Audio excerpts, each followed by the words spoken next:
Welcome to a Trekzone Conversation. I'm Matt Miller. Well, it turns out it's been 25 years since my first trip to America. How do I remember that? Well, I remember sitting down with my family in our hotel room in San Francisco to catch the premiere episode of this new Star Trek series called Voyager. It's Voyager's 25th anniversary today. Christopher Jones from Trek FM joins me to chat about the third live-action Star Trek spin-off. Across Apple Podcasts, Spotify, Google Podcasts and YouTube, this is the 8th season of a Trekzone Conversation with Matt Miller. It's a big thanks to Rode for gearing us up for season 2020. So let's get into it.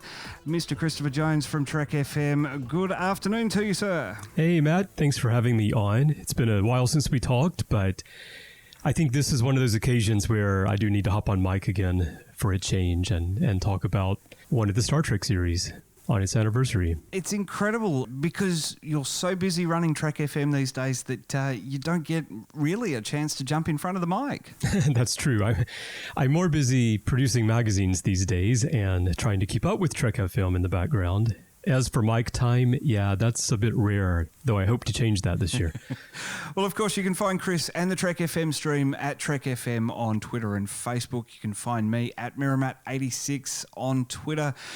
25 years ago, Star Trek Voyager first premiered. That is really difficult to believe.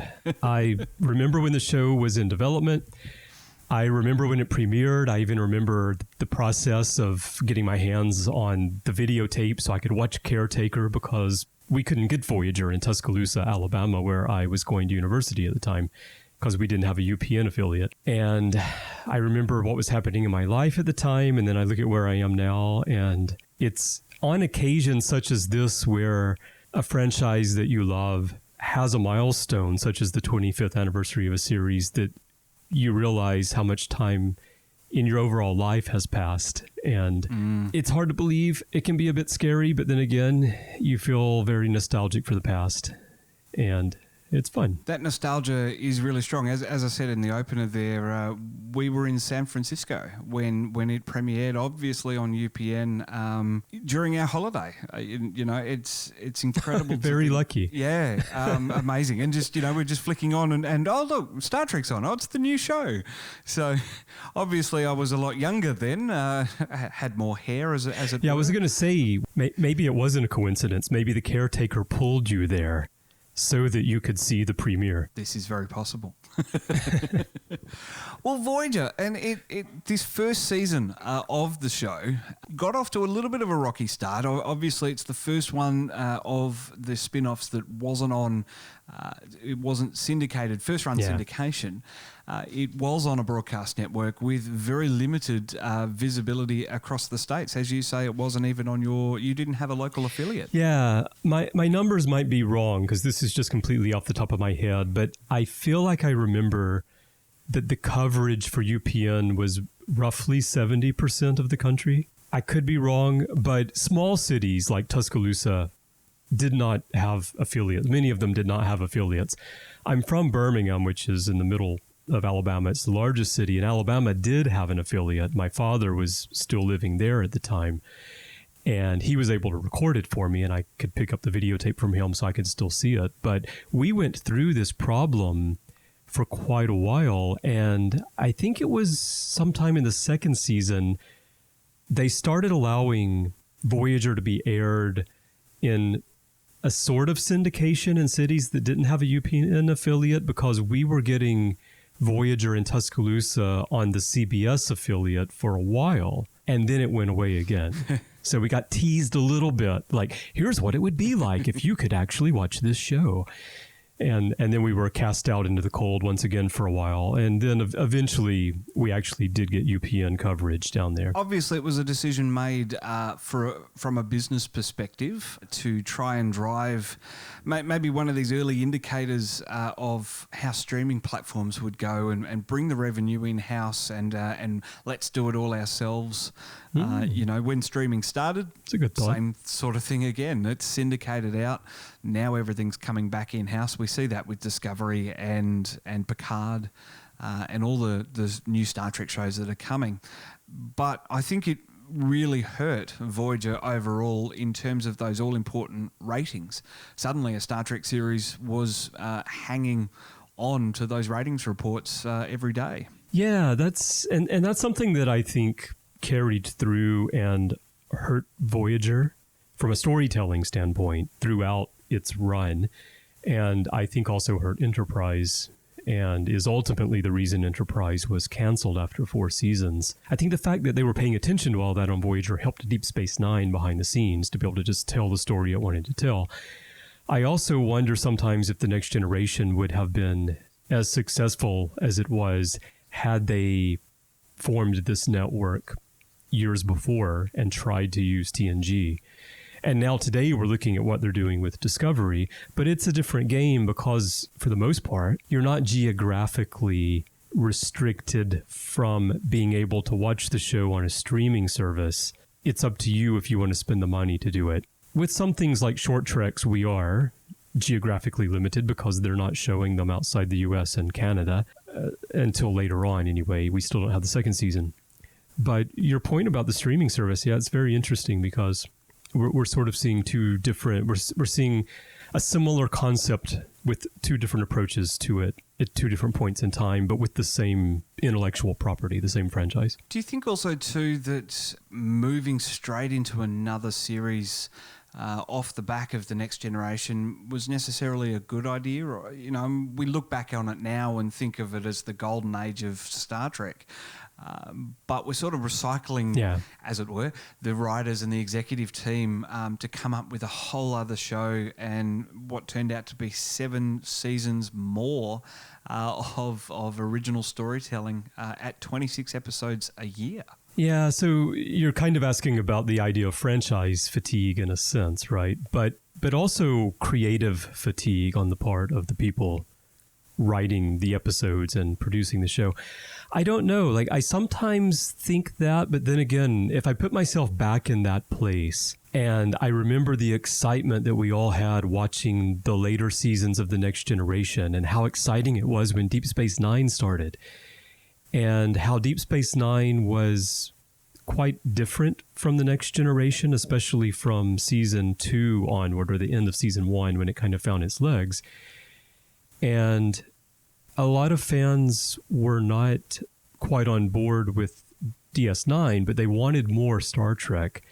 And Voyager was a return to that idea of a ship visiting new planets. And in a way, it was more of a throwback to the original series because they really were going to new places each week, whereas The Next Generation had become sort of like, here's how we maintain this federation that we've built, and we're going to fly around and we're going to talk to diplomats and we're going to solve problems on the worlds that are part of the federation, but we're not always exploring new things in terms of alien races or civilizations.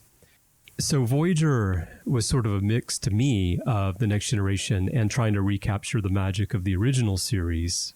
I didn't feel at the time like it was a mistake. I felt like this is very exciting that we have so much new Star Trek, and they're doing these great things on the big screen with Generations, which is a film that I know a lot of fans don't like, but I quite like a lot. And First Contact, which is one of my favorite Star Trek films, one of my favorite movies in general.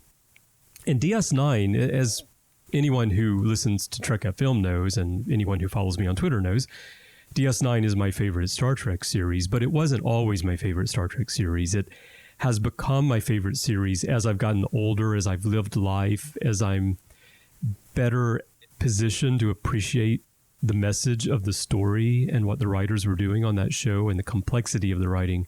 And at the time, I think I was probably more excited about the launch of Voyager than I was what was happening on DS9. So I don't think it was necessarily a mistake in the 90s. Now, I do think going from Voyager straight into Enterprise was maybe a mistake and they should have taken a breather. And I think the biggest thing was that nothing was commissioned at the end of DS9 in 99. Obviously, UPN didn't want to fund a second Star Trek, big budget, as it were, big budget television at the same time as... To run alongside Voyager. Yeah. Like doing two at once, yeah. Although now let's do 7 at the same time. Let's make as much as we possibly can. But that is it's a very interesting decision and dynamic that I think would be a whole other podcast. Yeah. In finding out what's going on with 21st Century Trek, this dynamic and having those two shows on at the same time, I was too young to sort of appreciate it at the time, but looking back on it and knowing that there were 2 series in production, basically from 1992 all the way through until 99, 7 years, a full run of what we're classing as a television series, 7 seasons, to know that there was that much going on. You look back on it, plus the movies. We can't forget those movies that were coming out every couple of years as well. But we also have to acknowledge the interconnected nature of what was happening with the movies and what was happening on TV, because it did allow them to do things with the budget that they would not have otherwise been able to do, because they could do, the spacesuits, for example, from First Contact got used on Voyager. The uniform designs for First Contact got carried over to DS9.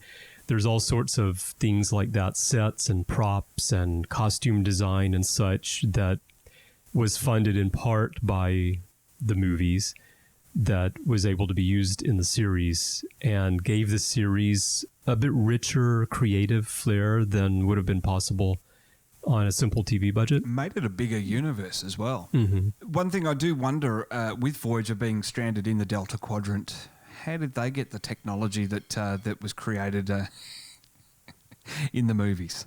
The new tricorders and the new phasers. They had an inside man, Matt. Uh-huh.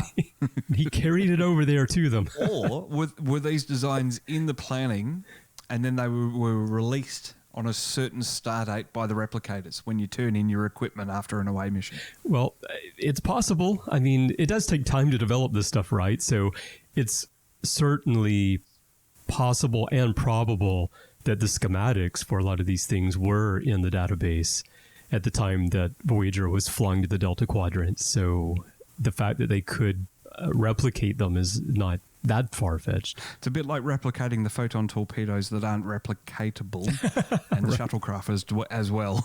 Well, you always have as many photon torpedoes as you need. That's exactly right.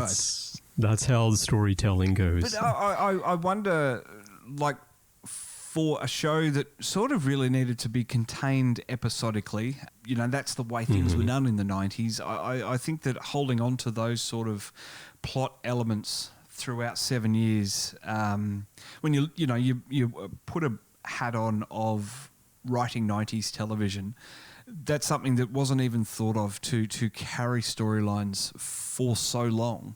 Obviously, we had Seska and... to think about how many torpedoes have we fired, like to keep count and then make sure that it's right in the script later.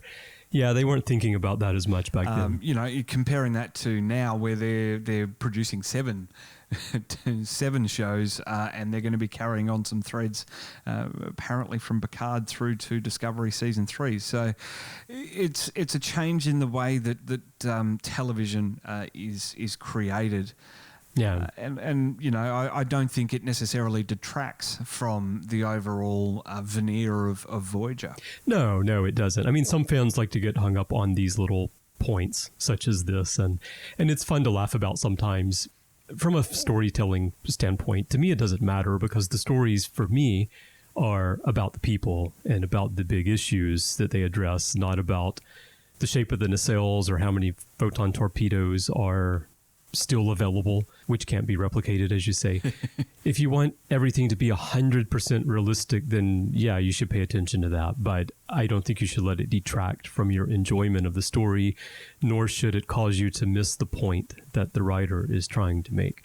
I'm one of those fans who gives DS9 a lot of credit for pioneering serialized storytelling on television.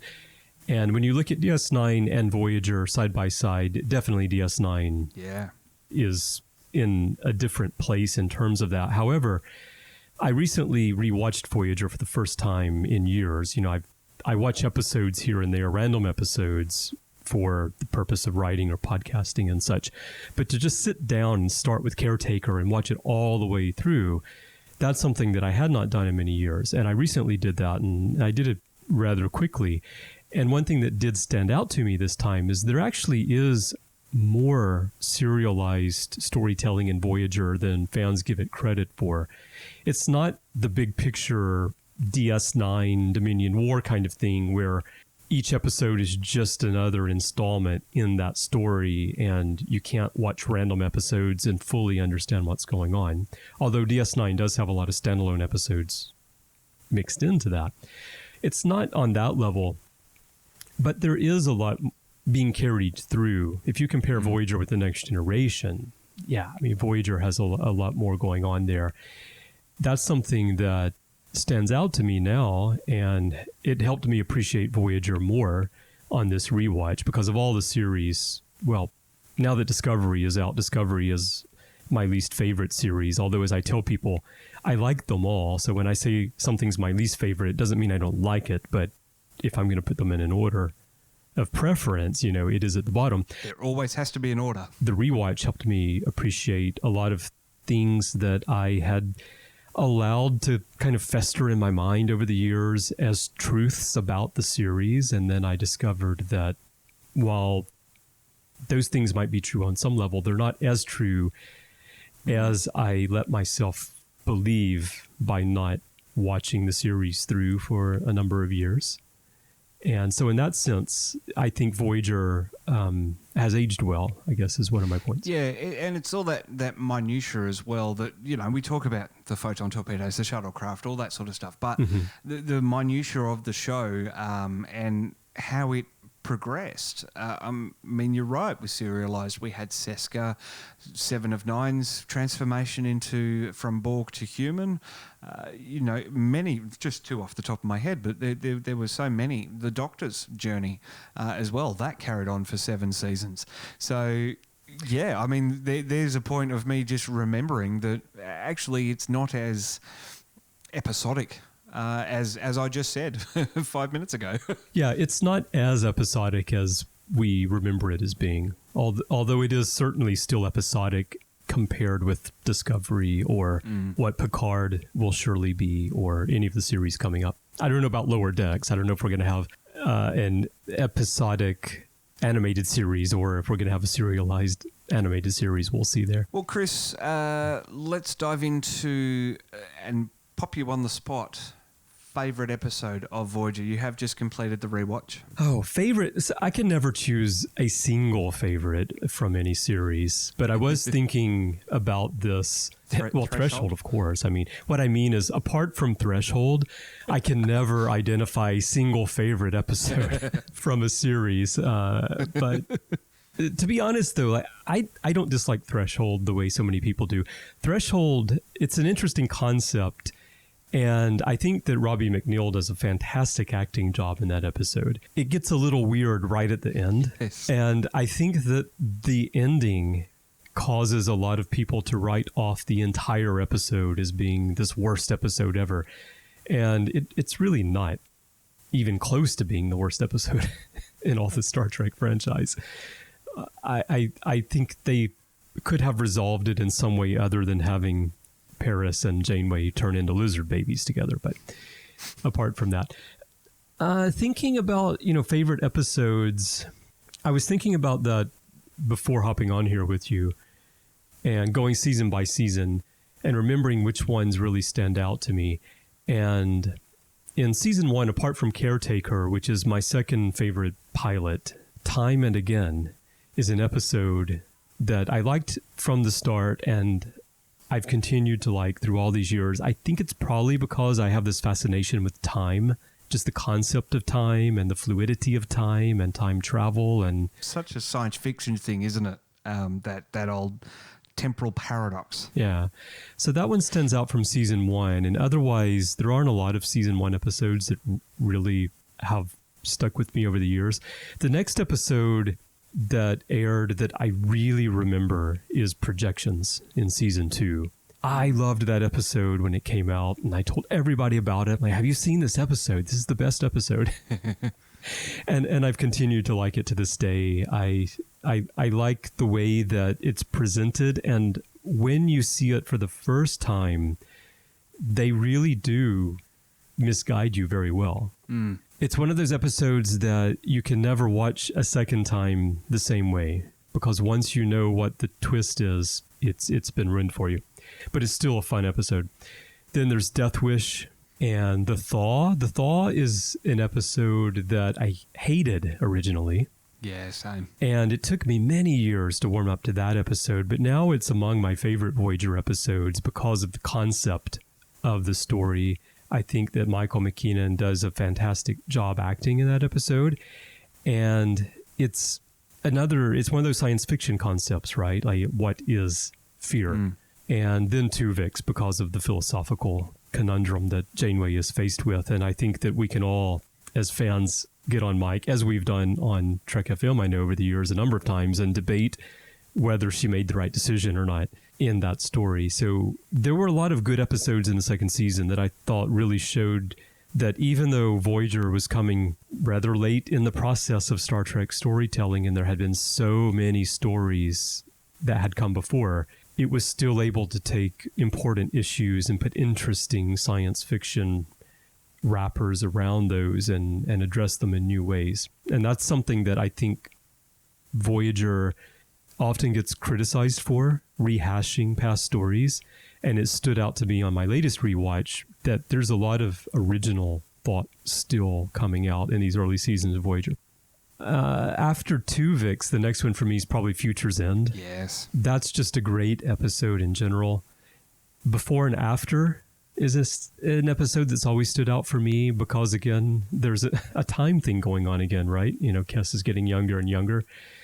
This is a moment of great memory within the storytelling among the writers to take before, because I don't know that at the time that they wrote Before and After, I'm not sure how much they really had thought about Year of Hell at that point.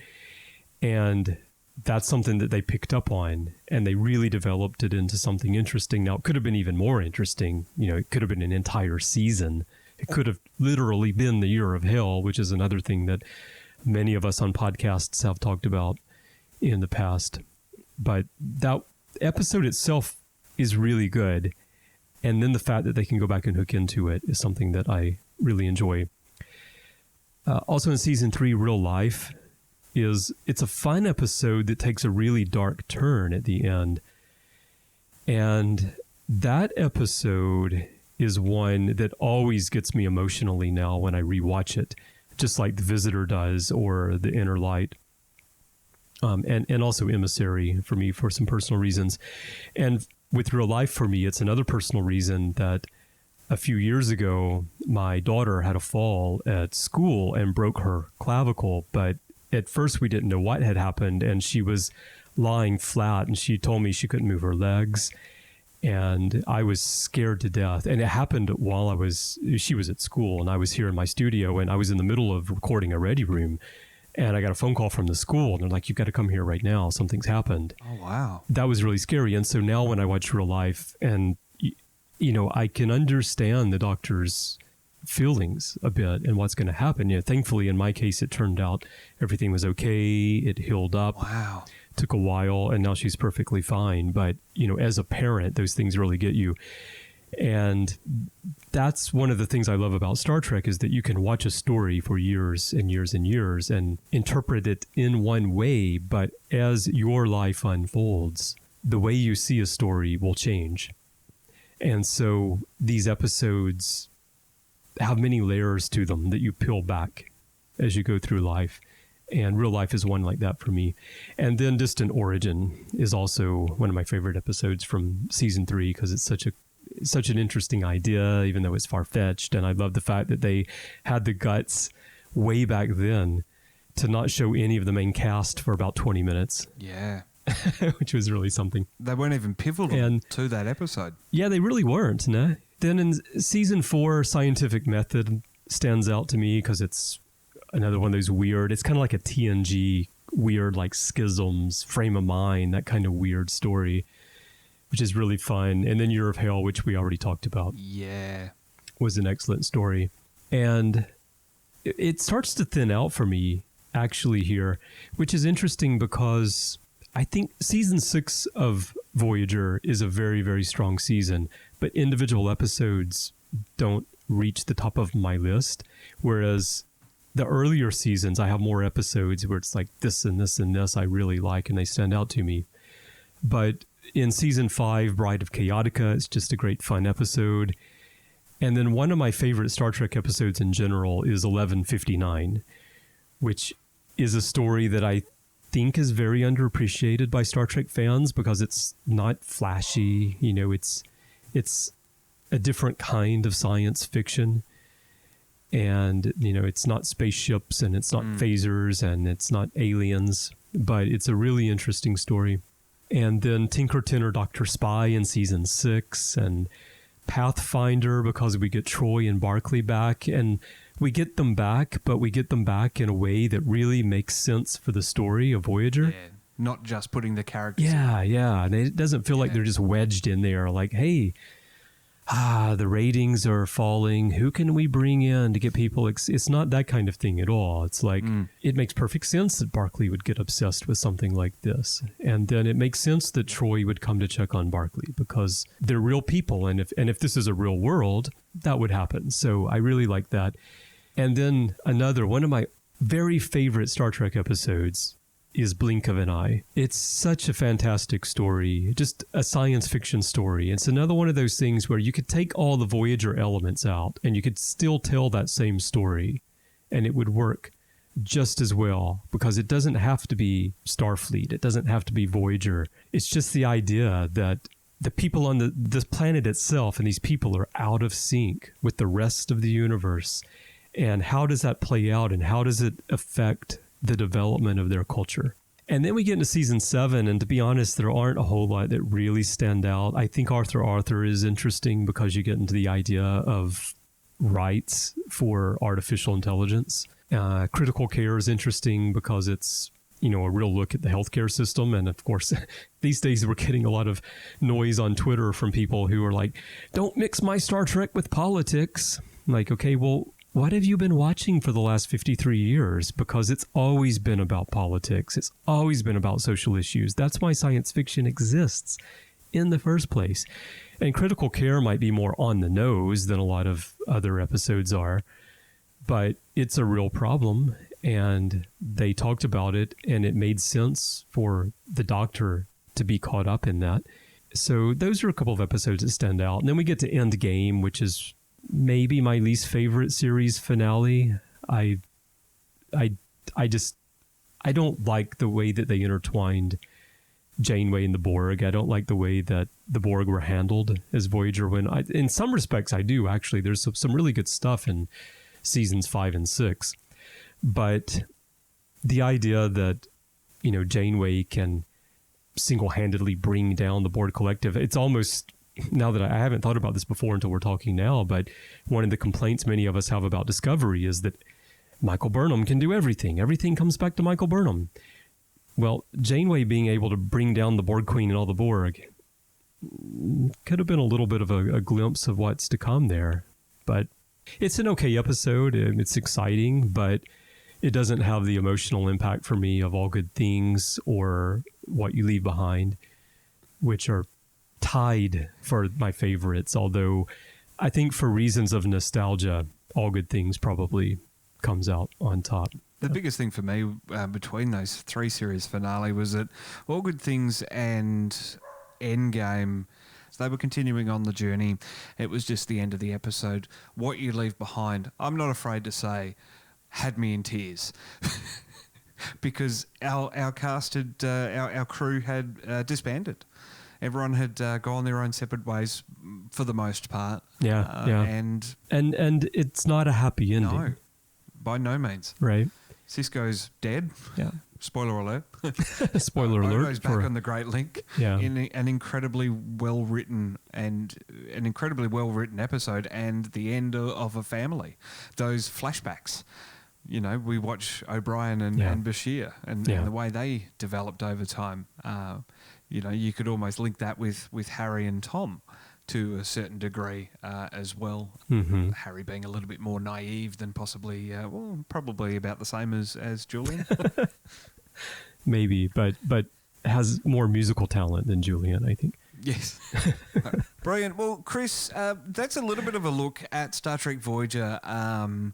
Here at Trekzone, we do the bite-sized podcast. And sometimes we tackle these big issues or these big stories like Voyager's 25th, where we could talk for hours and dive into episodes and seasons and story threads. And I think we've covered off a lot of stuff. And, it'd be really interesting to hear other people's thoughts, viewers' thoughts, listeners' thoughts on Voyager. So it has been fun to dive into Star Trek Voyager with you, Chris. Don't do it very often, grabbing you on the show, but it's something that we should do a little bit more of, I reckon. Yeah, we should.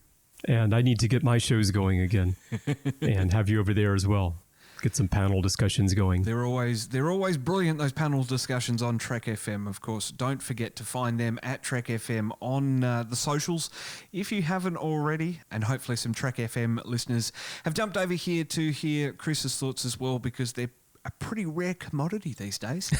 So, Chris, it is a big thanks. And, of course, you yourself are on Twitter as well. Where can people find you? Yeah, Twitter is my main haunt, actually, in social media. I'm all around, but Twitter is where I'm active pretty much every day. My username there is C. Brian Jones, the letter C, and Brian with a Y. You can find me everywhere else with the same username, but Twitter is the best place. And even though I'm not podcasting very often these days, I have been doing it for 10 years. And so there are thousands of hours of me discussing things available on Trek FM. If you're interested in those, for Voyager Talk, you'll find that on the Ready Room. We actually talk about all the series on there. And for the past couple of years, that show has actually just been my good friend Larry Nemechek and me getting on mic together and talking about what's happening in the world of Star Trek and talking about Discovery and some of the business side of Trek and things like that. But historically, we had panel discussions, and Matt was on a number of those, and we rotate through the series. So you'll find talk all across Star Trek on the Ready Room, which started back in 2011. And also there's The Orb, which is the Deep Space Nine podcast that I do with Matthew Rushing. And then I do a little sub-show of our Discovery podcast called The Edge, and my little portion is called Notes from the Edge.